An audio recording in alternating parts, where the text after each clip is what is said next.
ယခုလိုနှာခေါင်းစည်းတက်သင့်ပါသည်အဆင့်1နှာခေါင်းစည်းမတက်ခင်လက်ကိုဆေးပါလက်ဆေးခြင်းဖြင့်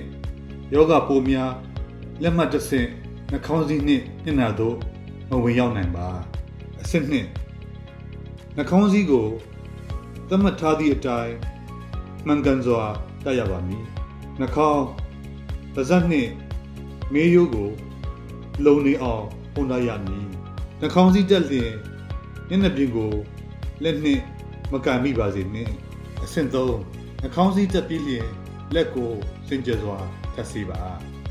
အဆင့်4နှာခေါင်းစည်းပြန်ချွတ်လျင်မျက်နှာပြင်ကိုလက်နှင့်မကန်ပါနှင့်အမိုက်ပုံးသို့ချက်ချင်းထည့်ပါပိတ်စပြင်ချုပ်ထားသောနှာခေါင်းစည်းဖြစ်ပါကချွတ်ပြီးလျင်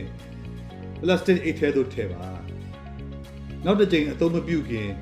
တန်းလျှော့ပါအိမ်မြင်ထွက်လျင်နှာခေါင်းစည်းတစ်ခုချက်မကယူသွားပါအဆင့်5နှာခေါင်းစည်းချွတ်ပြီးလျင်လက်ကိုစင်ကြယ်စွာထပ်ဆေးပါ